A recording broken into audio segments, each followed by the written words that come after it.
اچھا، الخبیثات للخبیثین والطیبات للطیبین، کہ خبیث کے لیے خبیث اور طیب کے لیے طیب. یہ وہ آیت ہے کہ جس کے اندر نارملی مفسرین غلطی کر جاتے ہیں، اور میں اس کو سمجھا دیتا ہوں، بڑی آسانی سے سمجھ میں آ جائے گا، اس لیے کہ اشکالات بہت زیادہ پیدا ہو جاتے ہیں کہ ہمارے یہاں نارملی اس آیت کا ترجمہ کر دیتے ہیں یا تفسیر کر دیتے ہیں کہ خبیث عورتیں خبیث مردوں کے لیے، پاک عورتیں پاک مردوں کے لیے.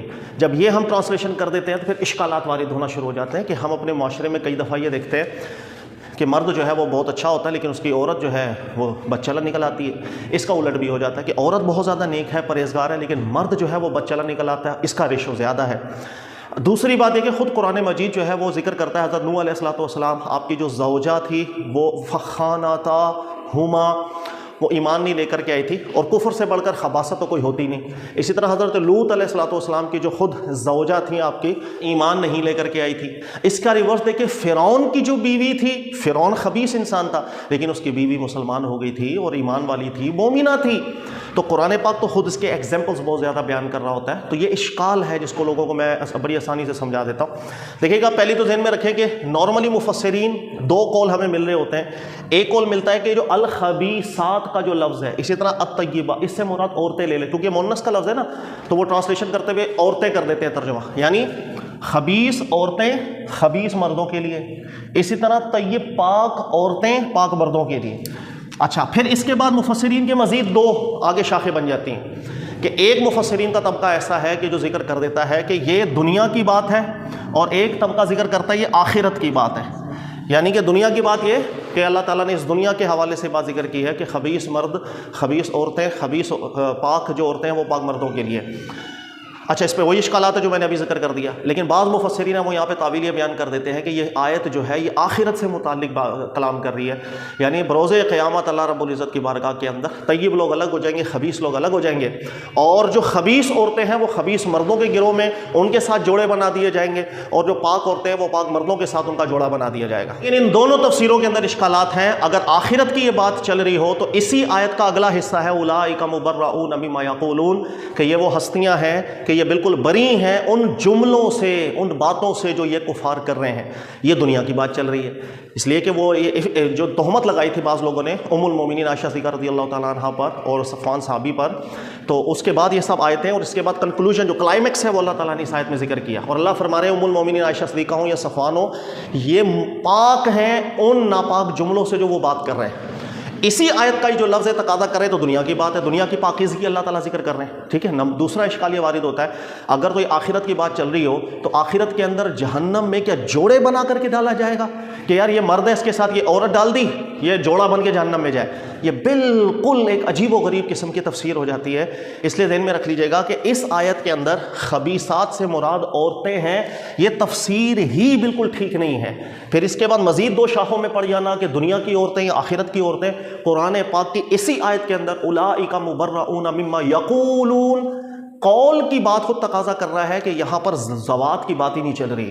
لہٰذا یہ دونوں تفسیریں غلط ہو جاتی ہیں. اور یہ بات ذہن میں رکھ لیجیے گا کہ سب سے پہلے عبد الرحمن بن زید بن اسلم وہ تھے جنہوں نے یہ تفسیر کر دی تھی اس آیت کی، اور انہوں نے ذکر کیا کہ خبیثات سے مراد یہاں خواتین ہیں، یعنی کہ خبیث عورتیں خبیث مردوں کے لیے، پاک عورتیں پاک مردوں کے لیے. پھر اس کو انہوں نے پیچھے ربط ملانے کی کوشش کی کہ اللہ تعالیٰ نے ام المومنین عائشہ صدیقہ رضی اللہ تعالیٰ عنہ کی چونکہ برات ذکر کی، تو یہی زیادہ مناسب بن رہا ہے کہ اللہ بیان کرنا چاہ رہے ہیں کہ یہ پاک خواتین ہیں اور پاک رسول صلی اللہ علیہ وسلم کی زیادہ مستحق ہے. بظاہر دیکھنے کے اندر یہ بات ٹھیک ایک مطلب اچھی لگ رہی تھی، لیکن دو چیزیں یہاں پر اشکال والد کرتی ہیں. ایک تو اسی آیت کے اندر الخبیثات للخبیثین کے اندر اولئک مبرؤون مما یقولون کا لفظ، اور دوسرا خود قرآن پاک ذکر کرتا ہے حضرت نوح علیہ الصلوۃ والسلام کی زوجہ ایمان نہیں لے کر کے آئیں، کفر کی خباثت ان میں تھی. حضرت لوط علیہ الصلوۃ والسلام کی زوجہ کفر کی خباثت ان میں تھی. فرعون کی بیوی ایمان کی پاکیزگی ان کے اندر تھی. ٹھیک ہے نا. درست بات سمپل سی یہ ہے جو سلف میں جمہور ذکر کرتے آئے ہیں شروع سے. اسی کو اگر آپ پڑھیں گے محمد بن صالح عثیمین صاحب کو یا محمد بن صالح منجد صاحب کو، ان دونوں نے ذکر کیا ہے کہ جمہور سلف کبھی بھی خبیثات سے مراد یہاں عورتیں لیتا ہی نہیں رہا. اس لیے کہ یہ عربی کا اتنا مشہور ایک محاورہ ہے الخبیثات للخبیثین والطیبات للطیبین، کہ کبھی بھی سلف میں یہ چیز ایک مختلف ہی بنی ہی نہیں کہ شاید اس سے جو ہے خبیثات سے مراد خواتین ہو. یاد رکھ لیجئے گا کہ عرب کے اندر خبیثوں کے لیے خبیث پاکی، پاکوں کے لیے پاک. یہ جو محاورہ یا یہ جو جملہ ہے وہ ہمیشہ بولا جاتا ہے اقوال اور افعال پر. آسان الفاظ میں دیکھیے گا، یہ جو پہلا ہے اللہ نے بتایا کہ خبیث چیزیں، اس سے مراد اقوال ہیں اور افعال ہیں. اگلا جو خبیثین کا لفظ ہے اس سے مراد انسان ہے. اب آسانی سے آپ کو سمجھ میں آئے گا کہ اللہ ذکر کرے الخبیثات، بری باتیں، برے عمل برے لوگوں کے لیے، اچھی باتیں، اچھے عملوں کا استحقاق اچھے لوگوں کے لیے. یہ ہے آیت مبارکہ بالکل واضح طور پر. اب آپ کو سمجھ میں آئے گا، دیکھیے گا اللہ فرما رہے الخبیثات للخبیثین، کہ خبیث عمل اور خبیث باتیں خبیثوں کی ہی مستحق ہوتی ہے، اور پاک باتیں، پاک عمل پاکوں کو ہی زیب دیتا ہے. اب آگے اللہ نے ذکر کیا اولئک مبرؤون مما یقولون، اور یہ جو پاک لوگ ہیں عائشہ صدیقہ، صفوان، اللہ نے فرمایا یہ بری ہیں ان ناپاک اقوال سے، مما یقولون، ان باتوں سے جو وہ گندی کر رہے ہیں. یعنی وہ جو گندی باتیں کر رہے ہیں یہ پاک ہستیاں ہیں، ان کو زیب ہی نہیں دیتی. اب آپ کو سمجھ میں آئے گا کہ یقولون کا لفظ آگے وہ بالکل قرینہ بن رہا ہے کہ پیچھے جو کلائمیکس اللہ تعالیٰ ذکر کر رہے ہیں اس پورے افق والے واقعے کا، اس میں یہ اقوال کی بات چل رہی ہے. تو بہت آسان سی اس کی تفسیر ہے کہ بری باتیں، برے عمل وہ بروں کے لیے لائق ہیں، اور اچھے کام اور اچھے اقوال وہ اچھوں کے لائق ہیں. سمپل سی یہ آیت کی تفسیر تھی. اس کے اندر خواتین کو ڈال کر کے پورا کا پورا ایسا ماحول بنا دیا جاتا ہے، اس کے بعد پھر تعویلیں کرنا شروع کر دیتے ہیں. بعض کہتے ہیں کہ دنیا کی عورتیں، بعض کہتے ہیں کہ آخرت کی عورتیں، آخرت میں بھی جوڑے بنانا شروع کر دیتے ہیں. یعنی کہ وہ غلطیاں در غلطیاں. پھر آگے اللہ واضح فرما رہے ہیں اولئک مبرؤون مما یقولون، قول کی بات کر کے قرینہ بھی اللہ بیان کر رہے ہیں، لیکن اس کے باوجود بھی ہم تعویلوں میں پڑے جاتے ہیں. اسی میں آپ دیکھیں گے کہ یہ جو میں نے آپ کو ذکر کیا نا خبیثات کا جو پہلا صفت کا صیغہ ہے یہ اقوال اور افعال کے ساتھ متعلق ہے. حضرت عبداللہ ابن عباس رضی اللہ تعالیٰ عنہ بھی اسی پر تھے، اور بڑے بڑے جو عرب کے نحوی گزرے وہ ایک جملہ ذکر کیا کرتے تھے، ھذا احسن ما قیل فی ھذہ الآیہ، سب سے بہترین چیز اس آیت کے حوالے سے اگر کہی جاتی ہے وہ یہی ہے کہ الخبیثات کی صفت اقوال اور افعال کی ہے، الخبیثون آگے انسانوں کی بات چل رہی ہے. یعنی کہ برے جملے وہ بروں کے لائق، اچھی باتیں اچھوں کے لائق. اولئک مبرؤون مما یقولون، یہ ہستیاں اچھی ہیں، یہ جتنے بھی برے جملے کہہ رہے ہیں یہ ان سے بری ہیں، ان کے لائق ہے ہی نہیں.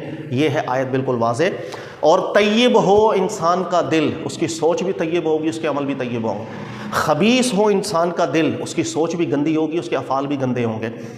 جیسا انسان کی زمین ہے نا، جیسا ایک کہتے ہیں نا جیسی زمین ہے ویسے ہی اس کے اندر نباتات نکلتی ہے، ویسے ہی پھل نکلتے ہیں. اچھی زمین ہے، زرخیز ہے تو اچھے نتائج نکلتے ہیں، ورنہ برے نتائج نکلتے ہیں.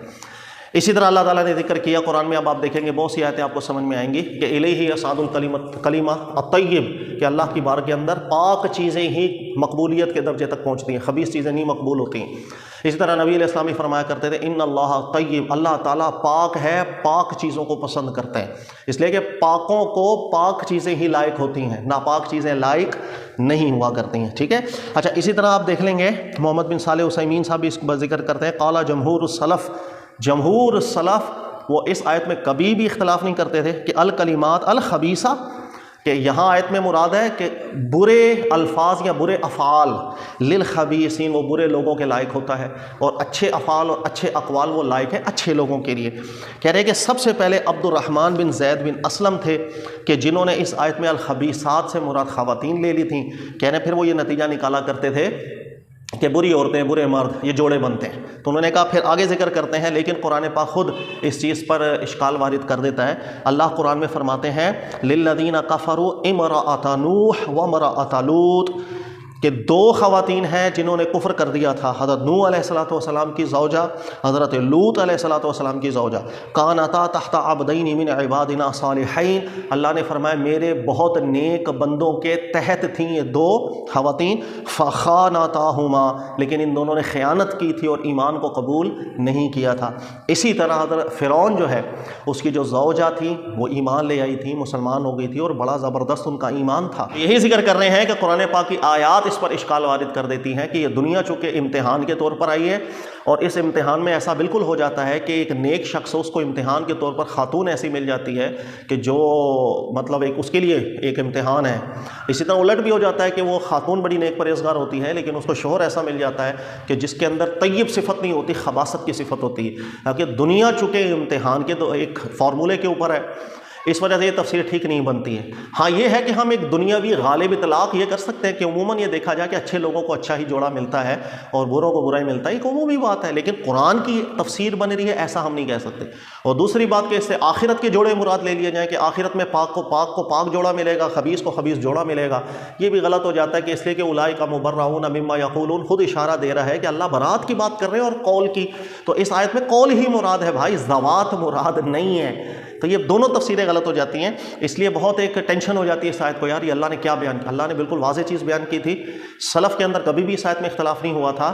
یہ سب سے پہلے عبد الرحمن بن زید نے ایک تفسیر کر دی، اس کے بعد سے پھر لوگ اس کا ترجمہ بھی نارملی آپ دیکھیں گے نا یہ مل رہا ہوتا ہے، تو قرآن کے تراجم کے اندر یا تفاسیر میں مفسرین یہ ترجمہ خبیث عورتیں خبیث مردوں کی، اور عورتوں کی بات کا چل رہی ہے، الخبیثات کے یہاں صفت ہے کلمات خبیثہ کی، افعال خبیثہ کی، کہ برے افعال اور برے اقوال لائق ہے برے لوگوں کے لیے، اور اچھے افعال اور اچھے اخلاق اور اچھے افعال یہ لائق ہے ان کے لیے کہ جن کے دل میں اللہ نے طیب رکھا ہے، پاکیزگیاں رکھی ہیں، طہارتیں اللہ رب العزت نے رکھی ہیں۔ ٹھیک ہے، امید ہے انشاءاللہ آئندہ یہ ٹینشن نہیں ہوگی۔ اگلی آیت پہ چلتے ہیں۔